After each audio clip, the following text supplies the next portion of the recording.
আসলে যারা মনে করে ব্যবসা করব যে উদ্যোক্তা হব, কিন্তু মানে ব্যবসা করব কিভাবে, উদ্যোক্তা হবে কিভাবে, এটাই বোঝে না।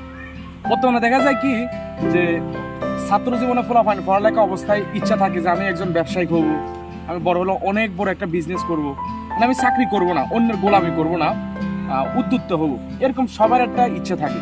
কিন্তু বাস্তব কি জানেন, আমরা যখন পড়ালেখা করি না, আমাদের পড়ালেখার টাইম দিয়ে কিন্তু আমাদের সবচেয়ে একটা সুযোগ মানে উদ্যোক্তা হওয়ার।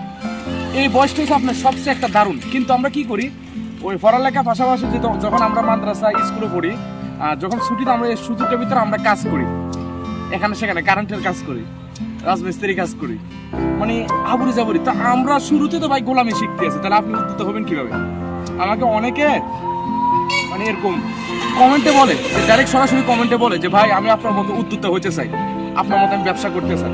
কিন্তু মানে প্রশ্নটা থাকি যায় যে তুমি তো উদ্যোক্তা হবা, ব্যবসা করবে, কিন্তু তুমি তো শুরুতে পড়ালেখার পাশাপাশি তুমি যখনই সময় পাইতে আসো, ওই সময়টার মধ্যে অন্যের অধীনে কাজ করতে আসো, গোলামি করতে আসো। তো সেখানে তো তুমি মানে উদ্যোক্তা হবা, তার কিভাবে সম্ভব ভাই? আমি মাদ্রাসা পড়ালেখা পাশাপাশি বর্তমানে আমি ঢাকা যাত্রাবাড়ি আসি, পড়ালেখাও করি, পাশাপাশি যতটুকু পারি চেষ্টা করতে আসি। কিন্তু প্রত্যেকটা ছেলে বাংলাদেশের মনে করি উদ্যোক্তা হওয়াটা খুবই প্রয়োজন পড়ালেখার পাশাপাশি। কারণ বাংলাদেশে বর্তমানে আপনি চাকরি করে কিছু করতে পারবেন না, কিন্তু আপনি যদি উদ্যোক্তা হন, এটা আপনার বিশাল বড় কাজে লাগবে। আপনি ছোট থেকে শিখতে হবে।